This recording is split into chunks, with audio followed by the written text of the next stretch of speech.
Pre-1. Some memories don't soften with time. They settle into the quiet parts of your day, the drive home, the shower, the last minutes before sleep, and they breathe with you. I worked nights in rooms full of screens and headsets where a human voice could stretch across 100 miles of dark and still find you. That's the part nobody tells you about, not the responsibility, not the training, but the way the night learns your frequency and answers back. If you've never heard dead air, it sounds like nothing. To me, it sounds like possibility. The trick is knowing which kind. I'll tell you 5 nights that changed how I listen to silence. I'll keep the jargon to a minimum. You don't have to know the difference between primary radar and transponder altitude. You just have to know this. At 2 in the morning, a small green blip can feel like a heartbeat, and a voice without a name can feel like a hand on the shoulder. Some of us keep working anyway. Some of us don't. Story 1. My name is Eric M. I was 36 then, an approach controller at the Dallas-Fort Worth TRACON. Spring of 2013, mild weather, the kind of night you pray for in our world. High clouds like chalk dust, wind out of the south at 8 knots. It was the last hour of my shift, 1 to 2, finals stable, parallel arrivals feeding the runways like a zipper. The room smelled like reheated coffee and plastic warmed by fluorescent lights. A good night. Easy. At 1:38 a.m., a target popped up on the scope just north of the lake. 3,000 feet indicated, mode C showing like it should. No discrete code, though. No 4-digit squawk I could tie to a strip. No call sign on the tag. It could happen. A VFR guy bumping along after hours, maybe a student out late, maybe a rental from a field that didn't close when it should have. I keyed up.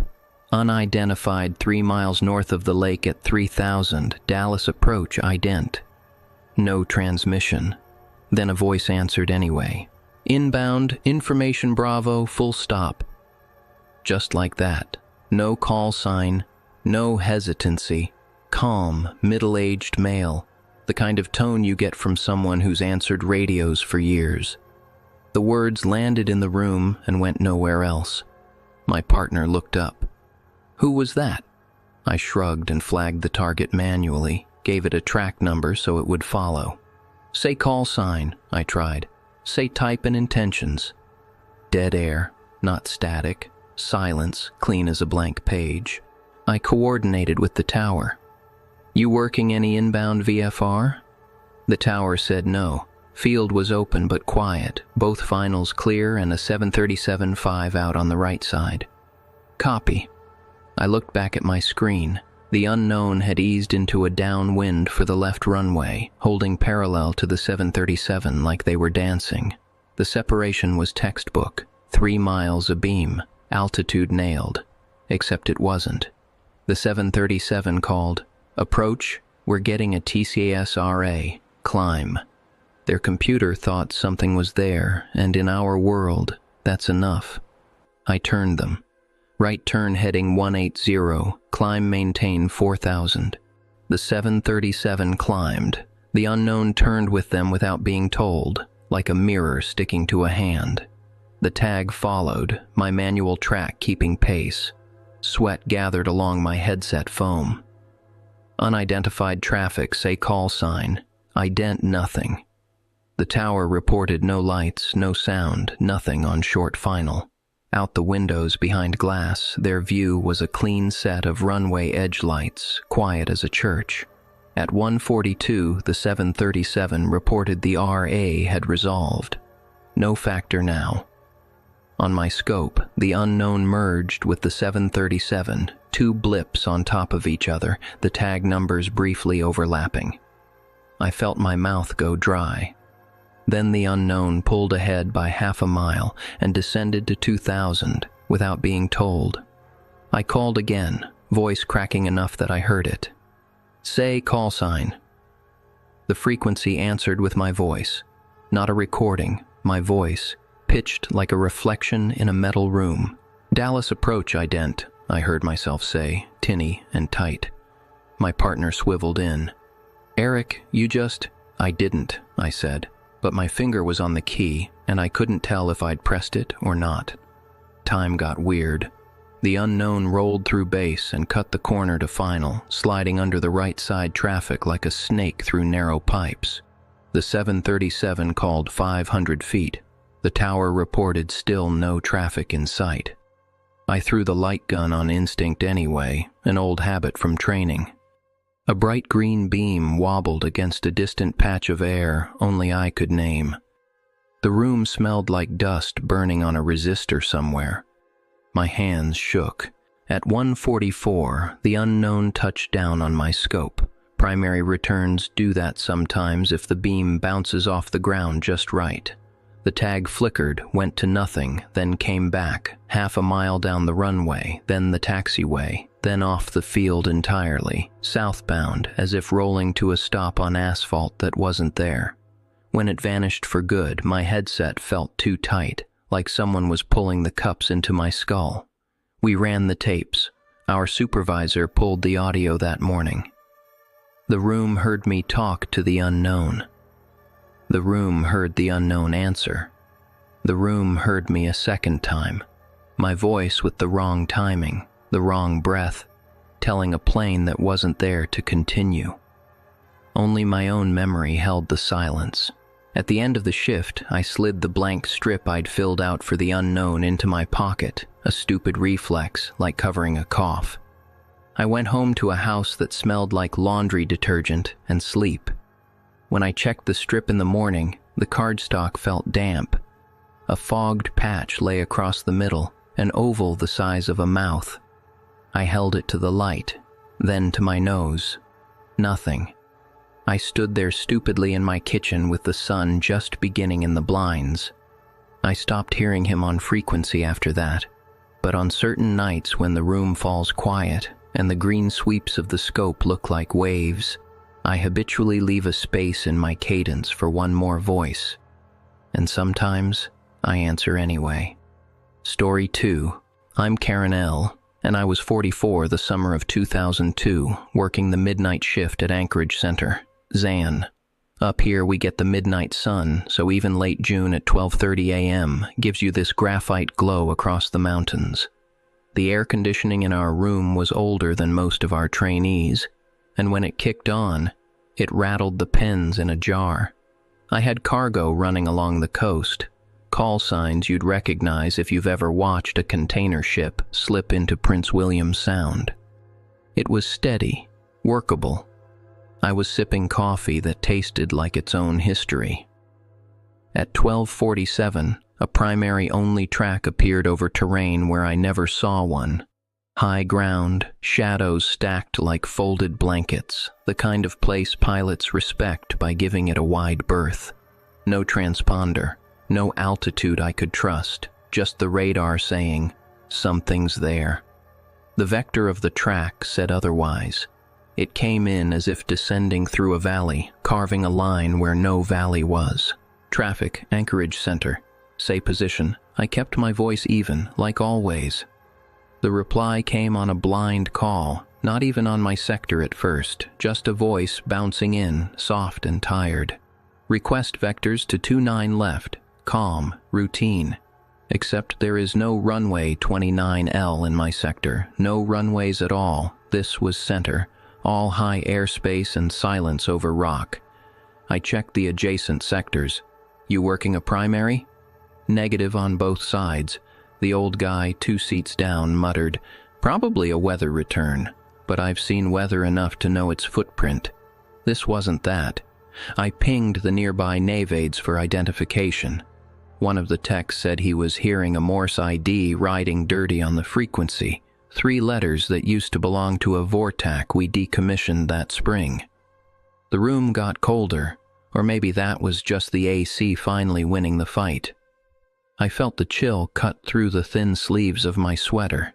Then 3 quick ELT bursts, emergency locator pings, lit the corner of our displays. Not a hard hit, just a "I might be here" whisper. From different directions. I don't care how clever someone is with gear, You can't put 3 distress beacons in 3 places at once and time them to the heartbeat of a primary return moving where a plane shouldn't move. Anchorage Center, say again the runway, the voice said. The vowels had rolled together like someone who'd flown too long. 29er left, he repeated, like if he said it enough the ground would sprout lights. The track began a holding pattern. Perfect entries, tidy laps, right over a spot where the old en route charts showed an airway we canceled sometime after the 90s. It was elegant and wrong. I asked for ident the old-fashioned way. Key your mic if you can hear me. The frequency crackled and then it didn't, and then it threw back my words with a delay I felt in my teeth. Key your mic if... And then the echo came. Hear me. Not quite my voice, but not nodded either. Underneath, the weak ghost of the Morse ID ticked like a clock in another room. Anchorage Center, vectors back to the light, the voice said. That's when my stomach tipped. Pilots don't talk like that. They ask for headings. They ask for approaches. They complain about icing because complaining helps keep you awake. They don't ask to go back to the light. I gave a heading anyway. Fly heading 180. The primary nudged south. Maintain... I caught myself. Maintain what? He gave me no altitude. The scope decided to give me one anyway. 7,000. Impossible, given the ridge lines under him. Distances didn't agree with the truth, but the numbers obeyed. We coordinated with Coast Guard because that was the reflex. The radio quieted the room until it had weight. The tech at the back desk said, "Hearing the old VORTAC clean now," and then no one said anything else for too long. At 102, the track slipped east and faded. The final sweep caught it once more like a flashlight grazing glass. Then it was gone. The echo of my own instruction came back one more time, shorter this time, the last syllable clipping as if cut by a door. "Back to the light," the voice repeated. Or maybe I did. It's hard to explain the way a room can throw your words back at you and make you question the first time you said them. We logged it the way we were supposed to. I scribbled on paper because the system felt too clinical for what I'd heard. By the end of shift, the paper had a weight to it. Coffee stain at the corner, pencil smudges like bruises. When I came back the next night, someone had written a call sign from our retired list in the log. 3 letters, 3 numbers, and a date. Yesterday's date. The handwriting wasn't from my crew. The supervisor shrugged. "Probably a trainee practicing entries," he said. "We didn't have a trainee on nights that week." Up here, the sun never truly sets in June. It slides behind a ridge and leaves a smear on the sky like a thumbprint. I told myself that light plays tricks when it hangs around too long. Pilots call from odd places when they're tired. Radios echo when the ionosphere feels fidgety. Tell yourself enough stories and you can sleep. The trouble was the last line of that blind call, the way it sounded less like a request and more like a confession. We give vectors, headings, clearances. We don't give directions to places with names like that. I still work with the blinds half open. The glow keeps me honest. If I ever hear that voice again, I hope it asks for something I know how to give. Story 3. My name is Miguel S. I was 29 in the winter of 2018 on the night shift at Teterboro Tower in New Jersey. A cold that went through your coat and sat in your bones. The kind of cold that made the runway lights look bluer than they should. The field was quiet, executive jets tucked into their hangars like sleeping animals. Newark's traffic was a distant string of pearls to the south, steady and indifferent to our small kingdom. At 2:17 a.m., with the runway lights at low intensity the way we keep them when fuel is more valuable than show, a light came in from the northwest.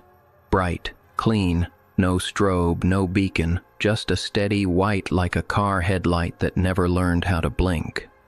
I keyed up. Teterboro Tower. The reply began and then stopped, like a radio clipped at the wrong moment. Teterboro Tower, Gulfstream 7. Then nothing. Not static, not a blocked transmission, just the sensation of a word falling into a hole. NYTRACON showed no code and no tag. I asked twice. Negative, nothing, they said, calm as slippers. I could feel the glass of the tower around me, its warmth uneven from the small heater under my console. I grabbed the light gun, old tool, heavy and honest. The beam reached out across the quiet air, and for a second it looked like it hit something that wasn't there, a faint haze, a suggestion. My breath fogged the glass, the light approached the runway axis, and something else strange happened. The sound didn't. No engine note climbing the spine, no whisper of air beating on a fuselage. The room had only the ticking of a clock that always ran 5 minutes fast, and the tiny thermal clicks of electronics expanding and cooling. I said the words anyway, because ritual counts. Cleared to land. I might as well have told my empty kitchen to sit down and eat. The light slipped through the threshold and lowered as if a plane were settling. The pappy stayed red-white like a verdict. No tires squealed, no bump. But the morning crew found a faint arc of rubber at the touchdown zone, a thin smear like someone had pressed the heel of a boot and then slid it 1 foot and then regretted it. They chalked it up to an overnight snowplow dragging a gasket. I nodded and signed the shift change and pretended my skin didn't feel 2 sizes too small. That night, at 2:28, the hangar sensors along the east side opened 2 doors, as if triggered by motion. No one was there. The security feed showed a wash of pale along the concrete, as if the camera had blinked. It smelled faintly of ozone in the tower, the way the air does after transformers hiccup. The light returned, or one like it, holding off the runway end, the way a nervous pilot might do with a tailwind. I lifted the light gun again. The weight steadied me. I gave steady green. The beam splashed against air, and the hair on my forearms stood. The most honest instrument I own. The voice recorder we keep for the tower frequency is a little gray box with a hunger for cassette tapes, because sometimes old things work better. When we checked it, there was a gap of 11 seconds where my "cleared to land" should have been. Not erased, not static, just absence, like the tape forgot it was tape. 2 weeks later, at 2:29 a.m., the runway lighting system sent a remote log entry to maintenance. It's not a person. It's a computer talking to a server, the way machines keep each other honest. The entry said, "Runway occupied." It said it for 6 seconds, and then realized it was alone again. The report printed with a timestamp and the lack of apology only a machine can manage. I folded it and stuck it in a pocket of my winter coat, and then forgot about it until spring, when the coat came off and the paper fell in my foyer like a leaf that took too long. I know what a quiet landing sounds like. I know how snow eats noise. This wasn't that. This was silence that had learned to carry weight, the kind of quiet that bends around something you can't name. When I stand alone in the tower at 2 a.m. and the radio is clean and the lights are low, I can almost hear the absence. It isn't a warning, and it isn't a comfort. It's just a presence you can only measure by what it steals. If silence had weight, that night it bowed the runway. Story 4. My name is Dale R. I'm 52 now, but in October of 1997, I was a sector lead over the high desert at Albuquerque Center, ZAB, working a chunk of airspace where the 4 corners meet and the stars feel close enough to singe your eyebrows. It was a Tuesday, late, the kind of dry cold that makes paper feel sharper. Midnight had turned the room into its own ecosystem. Dimmed scopes, the constant sweep of green like a slow heartbeat, the muted clatter of a printer and the occasional cough from a controller who never learned to leave coffee alone. We were quiet, flight levels stacked clean, a pair of IFR jets letting the automation carry them east, a VFR or 2 hugging interstate lights far below. The maintenance crew had shut one of our adjacent sectors to work on something in the racks, nothing dramatic, just a scheduled outage, a normal inconvenience that made the map look like someone had carved a bite from the sky. The airway that ran through that chunk felt older than any of us. At 12:18 a.m., a handoff target bloomed at the edge of my scope from the closed sector. It flashed to get my attention, the way a handoff always does. A little polite strobe on the tag. The problem was, nobody was working that edge. No one to hand off. The tag wore a call sign I hadn't seen since the early 90s, a cargo outfit I knew only from lore and the kind of coffee-stained story you hear at 3 in the morning.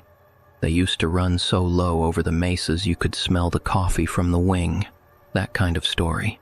I reached to the shout line out of habit. "Bravo, Sector Zab Lead. You trying to hand me something?" A quiet beat. The tech on the night watch answered. "Bravo's down, Dale." I could hear him flipping a clipboard page. "Nobody on that scope, man. You want me to call the rack?" "Hold it," I said, watching the tag drift in like a dust devil that had learned to read charts. I keyed up. "Unidentified north of Shiprock, Albuquerque Center, radio check." It came back immediately, my frequency catching a voice I knew too well. "Albuquerque Center, go ahead." It was me. My voice. Not a recording from any era you could name, but me, half a second late, speaking on top of myself and not saying what I'd said. My head buzzed like I'd stood too fast. I looked over my shoulder at the guys behind me. One lifted an eyebrow. "You good?" I nodded and pressed the key again. "Say call sign," I said. "Maintain 1-2000, my voice said back, not waiting, not asking. Calm, clipped. It gave an instruction I hadn't given yet. The target didn't have a code worth a damn.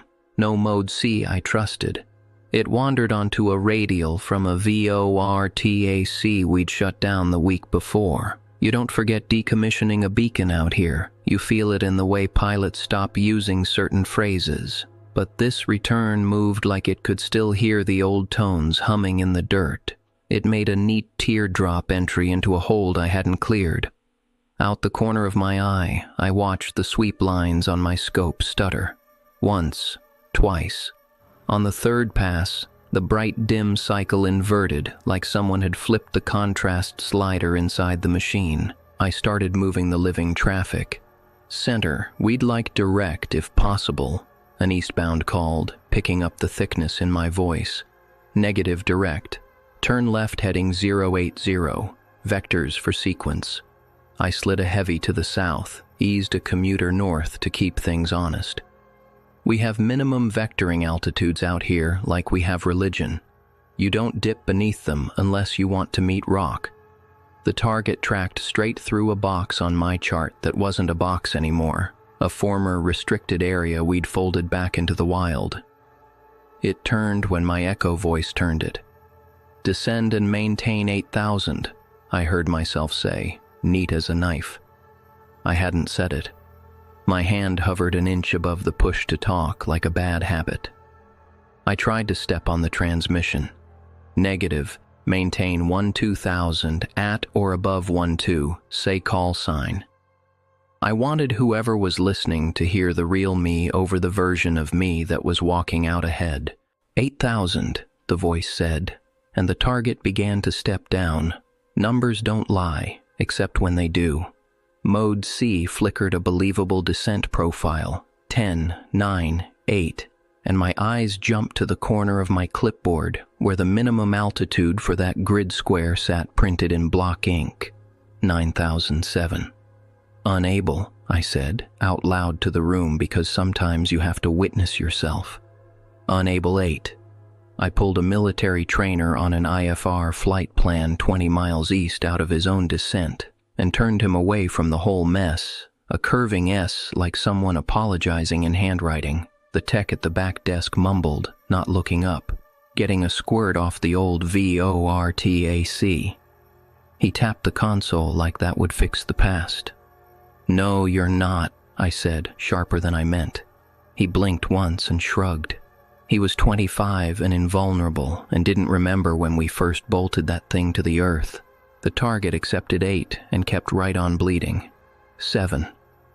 The automation painted it with the smallest, most casual confidence. I could feel the hairs along my forearms rise, that animal instrument that goes off when a snake moves in the brush.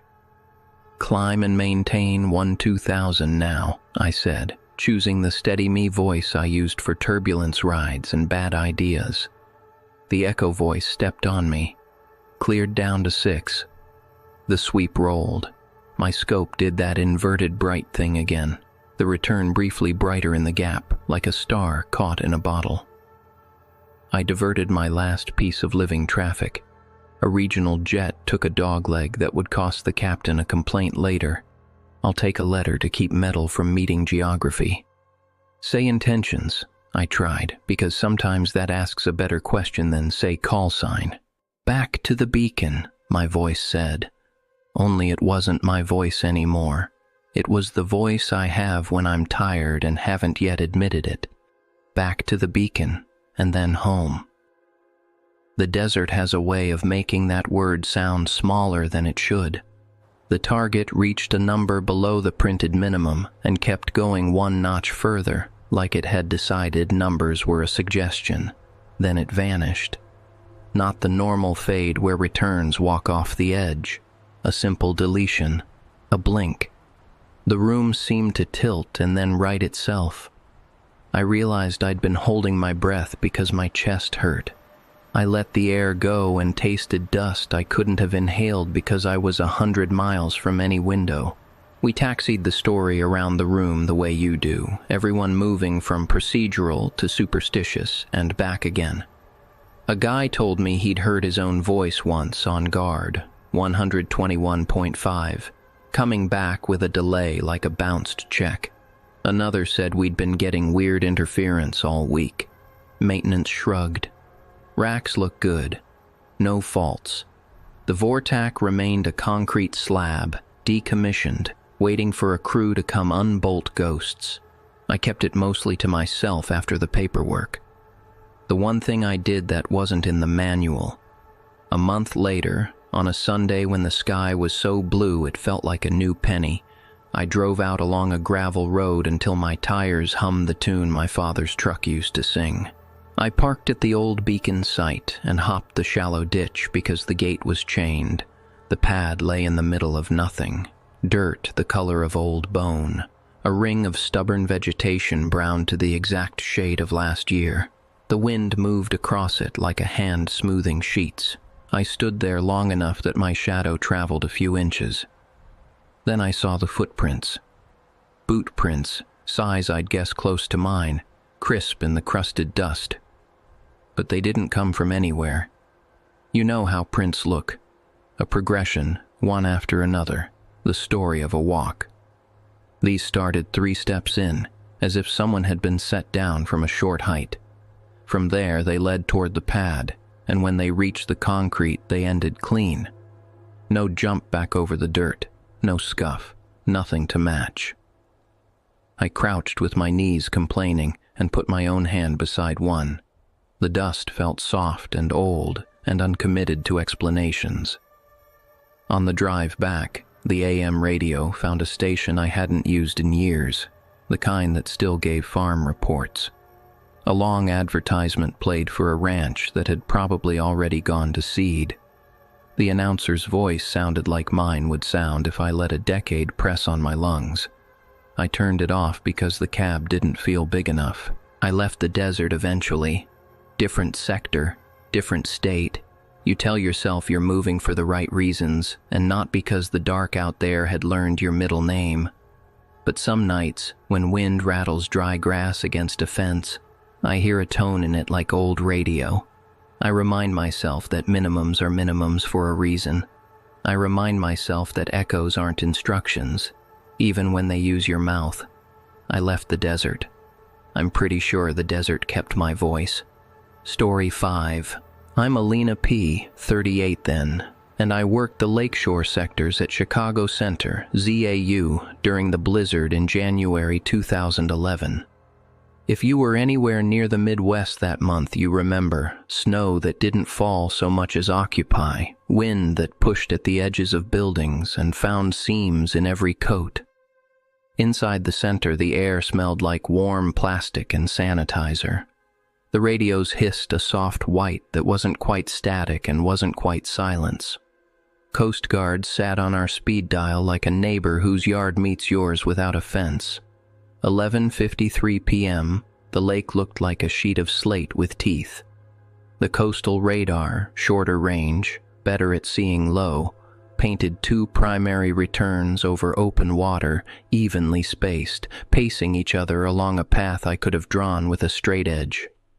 No ident, no altitude, no ADSB, none of the cooperative stuff that says, "I am what I say." Just 2 green pulses that moved like they had a plan and didn't care if I was invited. I keyed. Unidentified over the lake at 5 northeast of the shoreline, Chicago Center. The words fogged the mic with my breath for a moment before warm electronics carried them away. A reply seeped in like heat through an old radiator. "Minimums," a voice said. Then after a beat like someone counting on their fingers, "Vector back to the light." Burned into my head now, that phrase. I'd never heard it before. When I think I'm safe at home cooking eggs, it shows up anyway, and my hand drifts toward where a push-to-talk button would be. We built a little bridge from our scopes to the coastal approach control to compare what we were seeing. Their ASR showed the same 2 returns, but lower than I liked them. The lake in a storm creates illusions. You learn that your first season. But illusions don't pace for 10 miles and then pivot together, clean as drill team.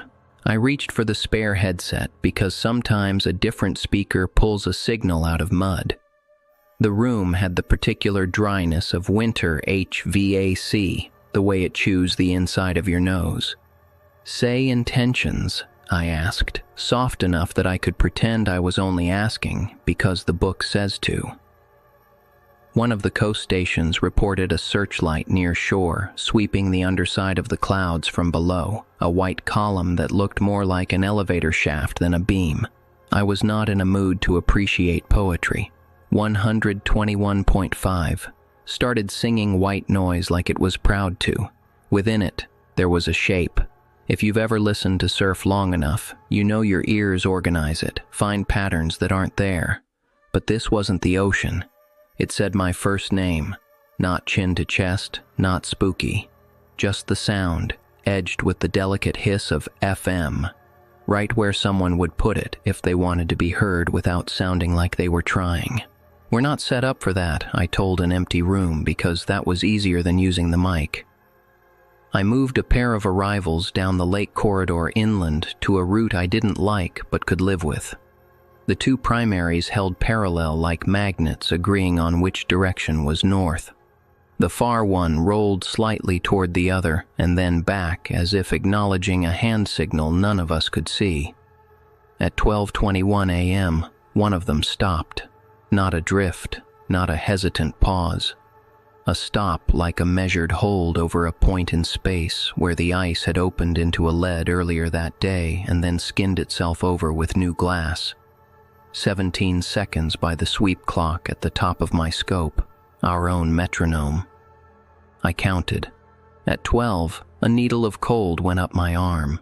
At 17, it began to move again, westbound now, and then both returns drifted toward shore and disappeared under the nearest sweep, like someone dimming a house light the old-fashioned way. We waited for the ELT bursts that come with impact, or even just a hard landing. That brittle tweet that calls for Coast Guard and flight surgeons and paperwork that bends you over a table. Nothing. The frequency settled back into its winter shiver. I realized I'd been rubbing my thumbnail along the seam of the console until the skin hurt. The snow let up the next afternoon. A Coast Guard chopper flew the corridor. No scars in the ice where a heavy would break through. No debris, no seat cushions, no empty coolers. One fisherman found a circle of squeegeed ice like someone had pressed a bowl into it and lifted away. He told a story about a light that passed under the cloud deck during the heaviest hour. But you can't weigh stories the way you weigh evidence. You hold them and see if they burn. 2 nights later, the corridor went quiet in the way only a tired system can. I moved through the checklist with the comfort of repetition. Guard was clean. Our sectors were human again. At 1:14, I heard my name, not on frequency. In my right ear, where a baby monitor would whisper if I had one. I didn't. I also didn't have a baby. The voice clipped the consonants the way my grandmother had, like language was a hallway too tight to walk side by side. Minimums, it said. Then the world pressed in and the sound fled, and I sat there with my hand on the desk and a little white half-moon of nail pressed into my palm. I went home to an apartment too warm because I'd set the heat high to fight the wet. I stood in my kitchen listening to the whole building settle, the pipes knocking their little percussion. That's a sound you can chart. That's physics. When the first big snow of the next winter came, I turned on a white noise machine to sleep. It whispered like a radio between stations.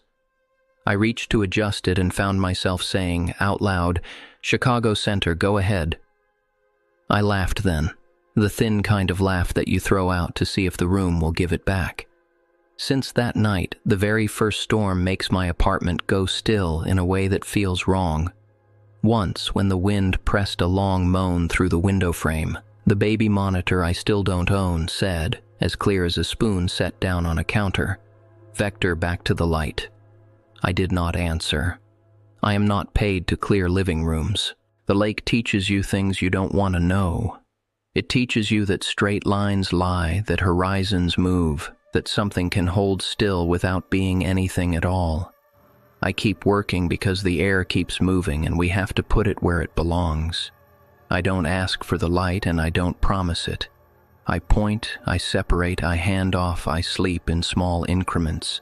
I never answered at home, but the lake knows I heard. Some memories don't soften with time. They develop grain, they collect detail that isn't even in the story. They pick up the smell of the room and the temperature of your hands. We took oaths to keep airplanes apart, to be professional and calm and exact when exactness is the only kindness left. We learned procedures and altitudes and the way the world looks when it decides to be reasonable. Most nights, that's enough. You can make a good life in the lanes carved by radar and rules, but every so often, something crosses the scope from a place the book doesn't index. A voice uses your cadence like a borrowed jacket. A light makes a landing without a sound, and the tape obliges by forgetting to exist. A primary return walks an airway that's been erased, and a frequency treats silence like another kind of presence. The smart explanation will be there for the asking, ducting, interference, human error. And maybe that's the right road to walk, because you can't work if every echo is a ghost and every glitch a message. Maybe you tell yourself the human brain is a pattern machine, and yours was overclocked by midnight.